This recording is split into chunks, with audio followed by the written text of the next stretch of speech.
The sun was high in the sky, its rays piercing through the canopy of trees lining our quiet suburban street. It was a day like any other, or so I thought as I turned the corner onto our block. The sight of an unfamiliar car, sleek and black, parked in our driveway instantly sent a jolt of unease through me. My grip tightened around the steering wheel, knuckles whitening. What the hell is going on here? I muttered under my breath, my mind racing with possibilities. Both of us were supposed to be at work. The house should have been empty, silent, waiting for our return. I parked my car behind a mysterious visitor, my heart thudding in my chest. Each step towards the front door felt heavier than the last, a mix of dread and anger simmering within me. I fumbled for my keys, the metal cold against my shaking hands. The house stood ominously quiet, a stark contrast to the turmoil brewing inside me. Pushing the door open, I was greeted by a sight that made my stomach churn. Clothes were strewn across the living room floor, a trail of betrayal leading towards our bedroom. My mind refused to accept the scene unfolding before me, clinging to any shred of denial left. "Anna?" My voice echoed through the empty halls, a plea for an innocent explanation that deep down I knew wouldn't come.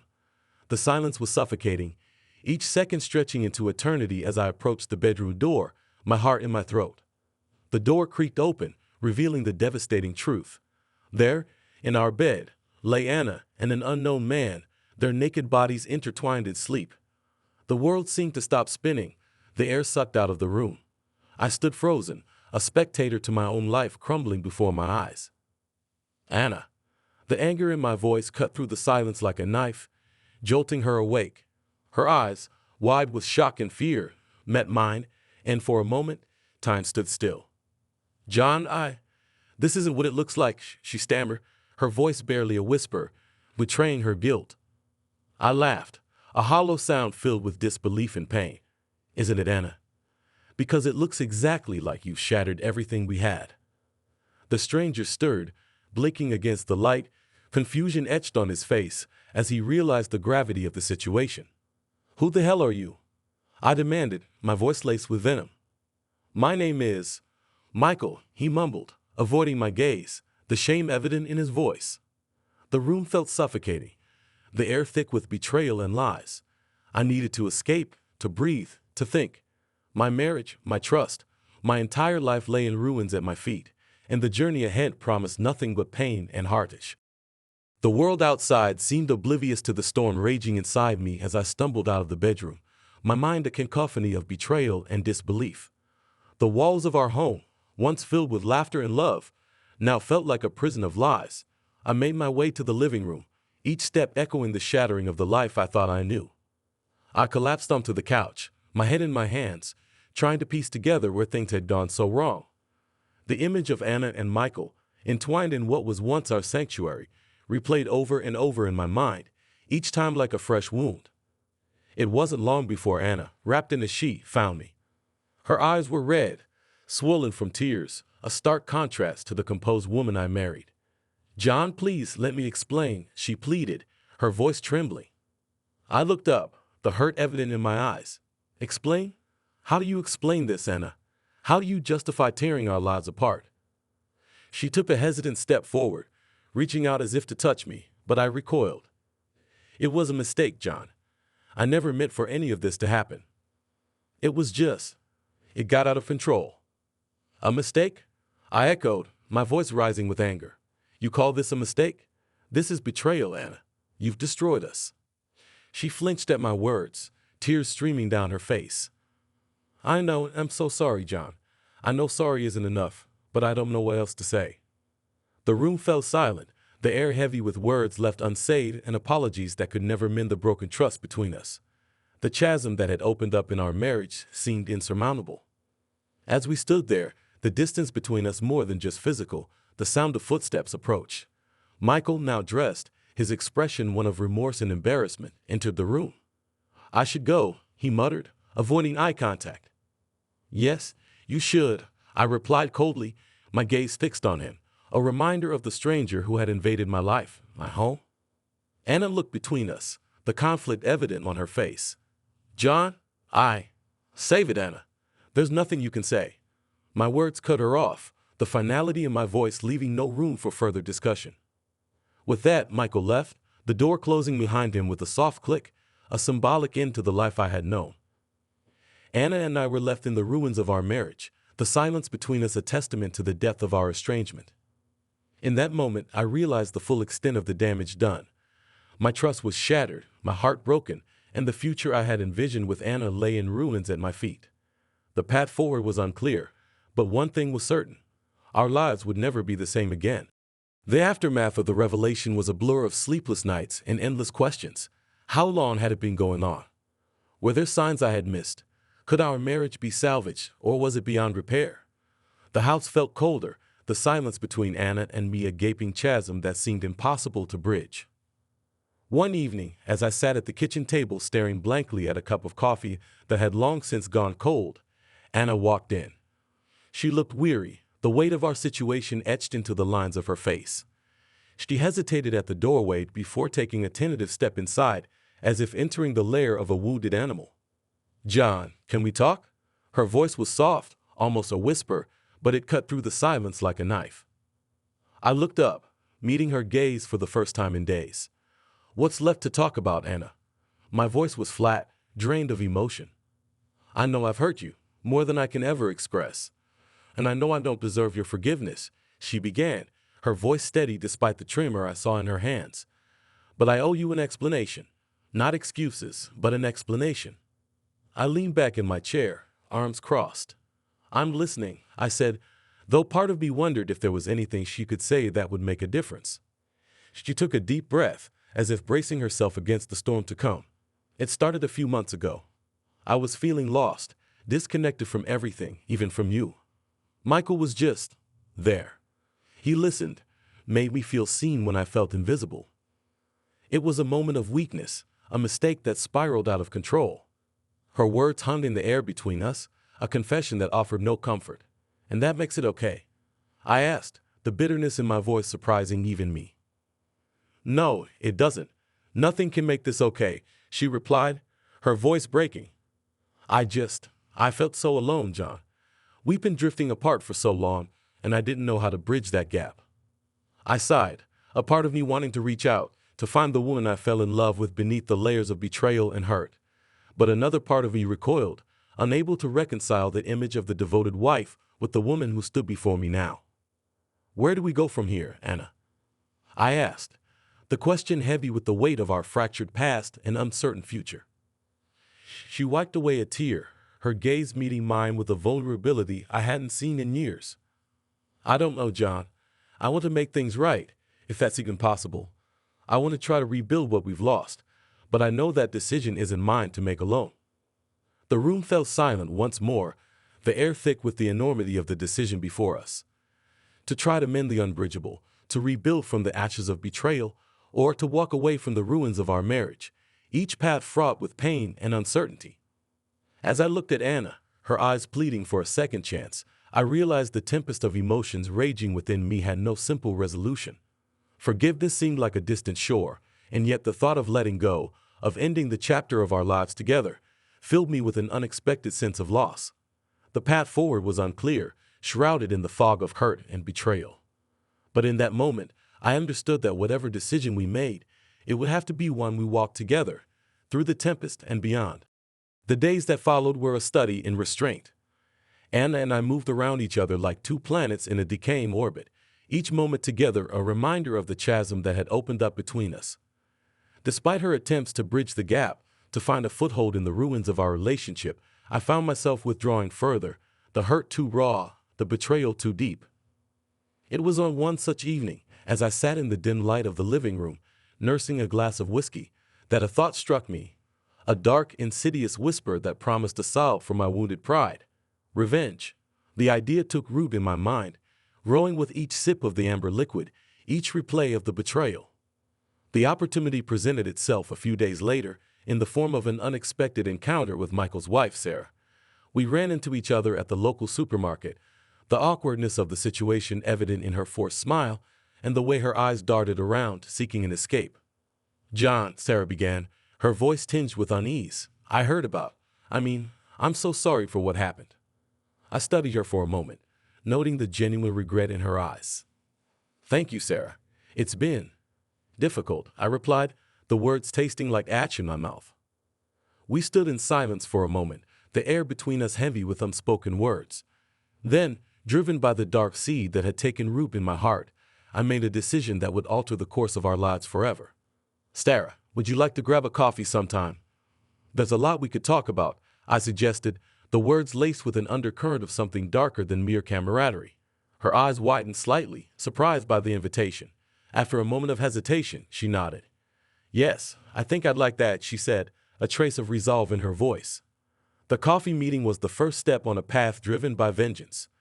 Sarah and I found solace in our shared pain, our conversations a mix of commiseration and a growing, unspoken understanding of the role we were to play in each other's quest for retribution. As our meetings became more frequent, the line between seeking comfort and enacting revenge began to blur. It wasn't long before our shared hurt gave way to a dangerous intimacy, one fueled by the desire to make Anna and Michael feel the depth of the pain they had inflicted upon us. One evening, as Sarah and I sat close together on a secluded bench in the park, the reality of what we were doing hit me with the force of a tidal wave. "John," Sarah whispered, her voice a mix of fear and determination, "are we becoming the very thing we despise?" I turned to look at her, the moonlight casting shadows across her face, highlighting the conflict in her eyes. "I don't know," I admitted, the taste of revenge turning bitter in my mouth, "but it's too late to turn back now." Sarah nodded, a silent agreement to the dark pact we had forged. We sat in silence, the night air thick with the understanding that we had crossed a line, that our quest for revenge had taken on a life of its own, one that threatened to consume us just as surely as it consumed Anna and Michael. In that moment, I realized the cost of revenge was far greater than I had anticipated. It was not just the betrayal that had poisoned my heart, but the desire for retribution that had led me down a path from which there was no easy return.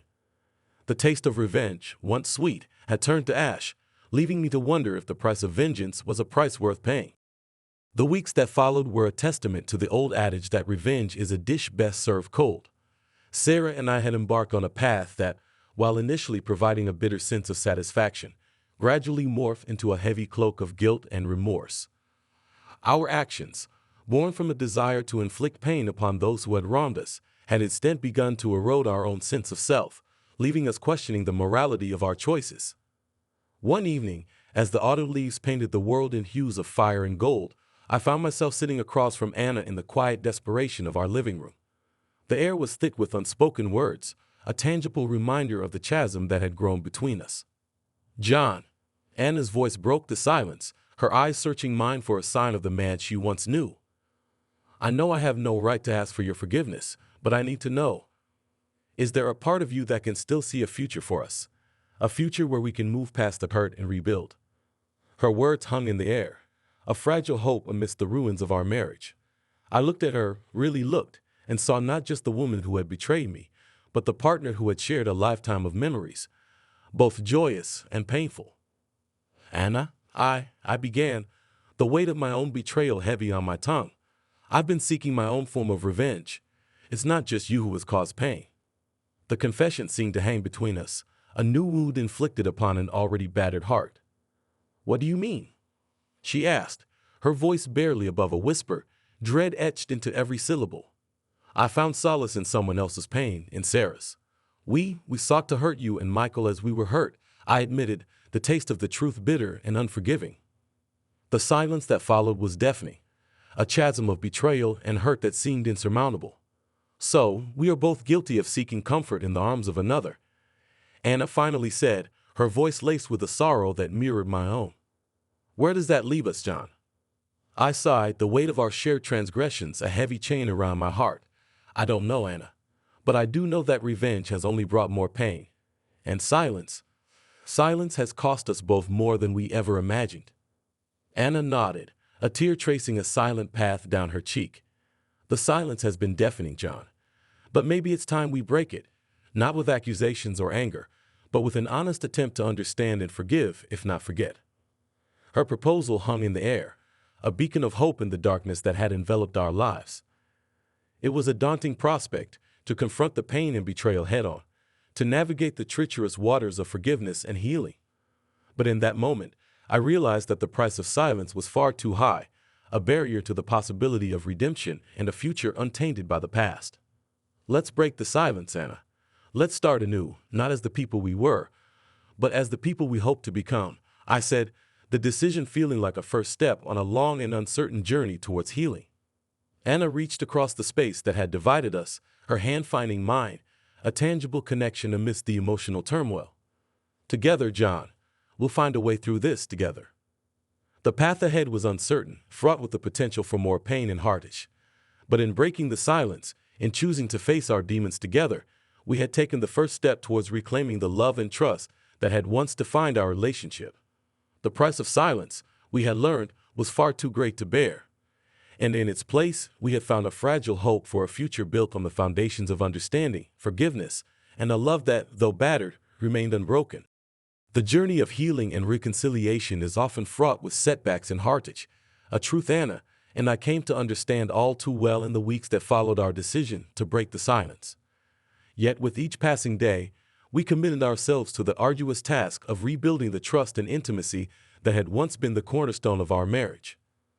It was a process that demanded patience, understanding, and an unwavering commitment to one another. One crisp autumn evening, as we sat together on our porch, wrapped in blankets against the chill in the air, Anna broke the comfortable silence that had settled between us. "John, do you remember our trip to the coast, the year before everything went wrong?" she asked, her voice tinged with nostalgia. I smiled at the memory, a bittersweet reminder of simpler times. How could I forget?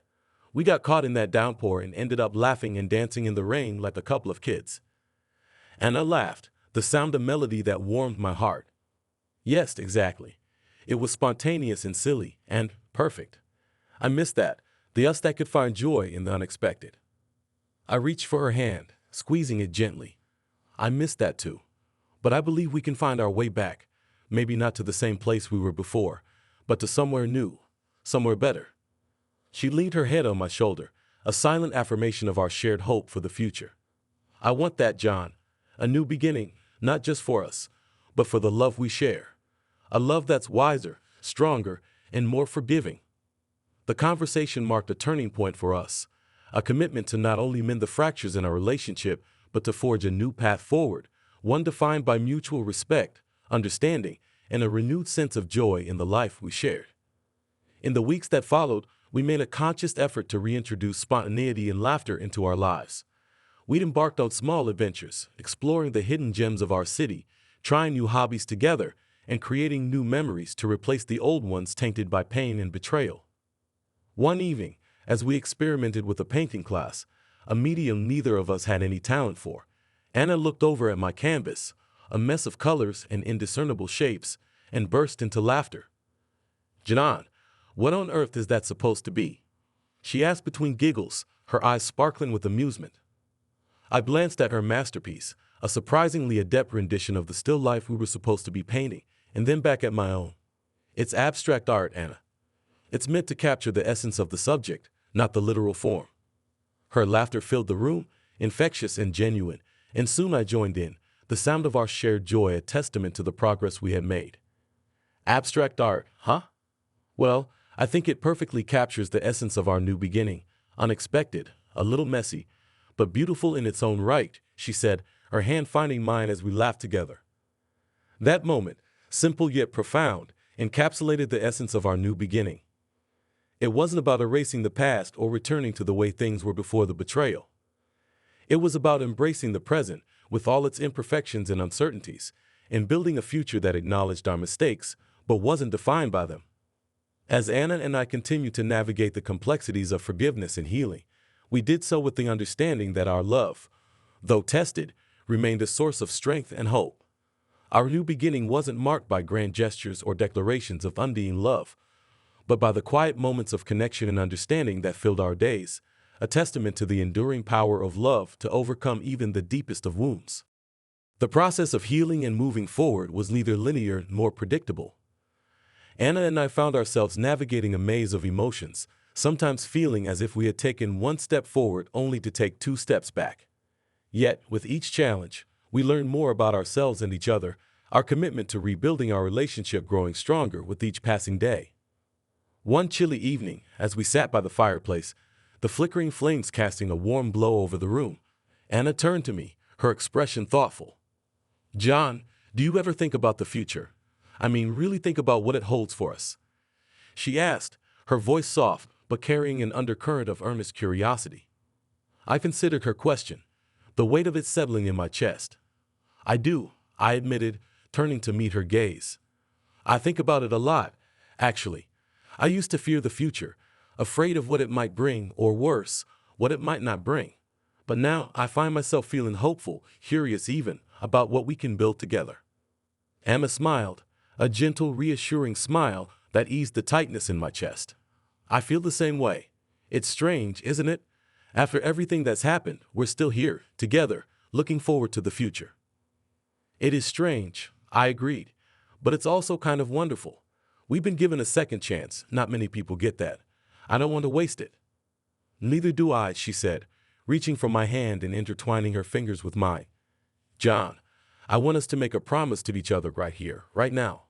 A promise to always communicate, to never let silence build walls between us again, to face our problems together, no matter how daunting they may seem.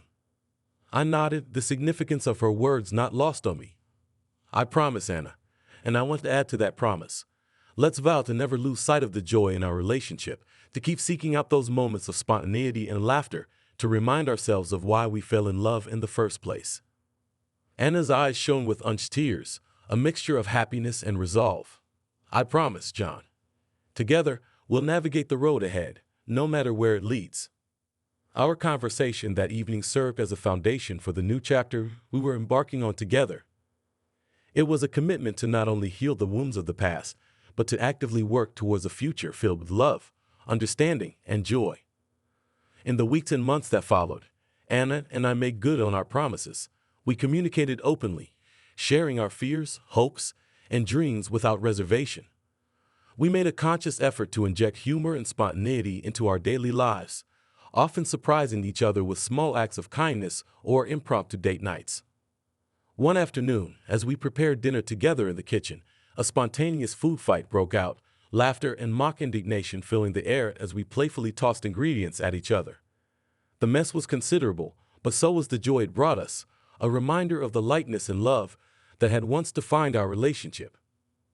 As we cleaned up the aftermath, Anna wrapped her arms around me from behind, resting her head against my back. This right here is what I want our future to be filled with: love, laughter, and the occasional food fight, she whispered, her voice full of contentment. I turned in her embrace, pulling her close. And we'll have it all, Anna.